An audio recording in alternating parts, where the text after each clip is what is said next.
Hi అండి. అందరికీ నమస్కారం. నిన్నైతే వీడియో పెట్టలేకపోయాను. I'm very sorry. అనుకోకుండా బయటికెళ్ళాల్సొచ్చింది. ఈ ఎండలేంటండి బాబోయ్! సంపేస్తున్నాయి. సక్కత ఎండలున్నాయి. దయచేసి ఎవరు బయటికెళ్ళాలనుకున్న చిన్నపిల్లలు అట్లాంటి వాళ్ళని క్యారీ చేయాలంటే కొంచెం జాగ్రత్తలైతే తీసుకోండి. ఎందుకంటే చాలా అంటే చాలా ఎండలున్నాయి. నేను ఇన్ని రోజులు ఇంట్లోనే ఉన్నాను కాబట్టి నాకింత ఎండ ఉందని నాకసలు తెలవదు. నిన్న అనుకోకుండా బయటికెళ్ళాల్సొచ్చింది కాబట్టి ఇంత ఎండ అని చెప్పి నాకు తెలిసింది. మీరైతే జాగ్రత్తగా ఉండండి. ఎంత ఇంపార్టెంట్ వర్క్ ఉన్నా కూడా కొంచెం పోస్ట్‌పోన్ చేసుకోండి. లేదంటే నిదానంగా ఎండలు తగ్గిన తర్వాత అయితే ఎళ్ళండి. ఎలాగో హాలిడేస్ ఉంటాయి అందరికీను. పిల్లలందరికీ పిల్లల గురించి మాట్లాడుతున్నాను నేను. పిల్లలనైతే చాలా జాగ్రత్తగా చూసుకోండి. ఈ ఎండలకి అస్సలు వదలొద్దు.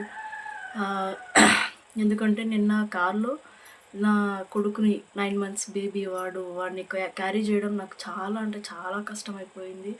వాడు చాలా ఏడ్చేసాడు అసలు ఈ ఎండలకి, ఆ వేడి గాలికి. ఏసీ ఆన్ చేసుకుందామంటే పిల్లలు ఏసీ గాలి పీల్చకూడదు అంటారు కదా! సో, అందుకని మేము ఏసీ అయితే ఆన్ చేసుకోలేదు.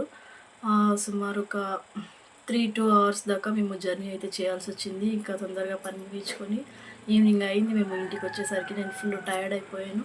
సో, వీడియో అయితే పెట్టలేదు. దయచేసి మీ హెల్త్ గురించి, మీ గురించి, మీ ఫ్యామిలీ గురించి కొంచెం కేర్ తీసుకోండి. అలాగే బయట తిరుగుతున్న పక్షులు వీటి గురించి కూడా కొంచెం కేర్ తీసుకొని మీ ఇంటి బయట కొంచెం వాటర్ అయితే పెట్టండి. ఎందుకంటే వాటికి ఎవరు పెడతారండి భోజనం కదా!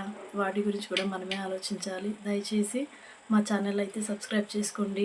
మీ ఫ్యామిలీస్‌ని కూడా ఈ ఎండల నుంచి చాలా జాగ్రత్తగా చూసుకోండి. ఎక్కువ మజ్జిగ తాగండి. కూల్ వాటర్ ఎక్కువగా తాగండి. ఫ్రిడ్జ్ వాటర్ అస్సలు తాగకండోయ్! అదే ఎక్కువ వేడి చేస్తది. కుండ నీళ్ళు తాగండి. నిజంగా అది ఏ సీజన్‌కైనా చాలా పనిచేస్తది. సరేనా? ఇకైతే మా ఛానల్‌ని సబ్స్క్రైబ్ చేసుకోండి.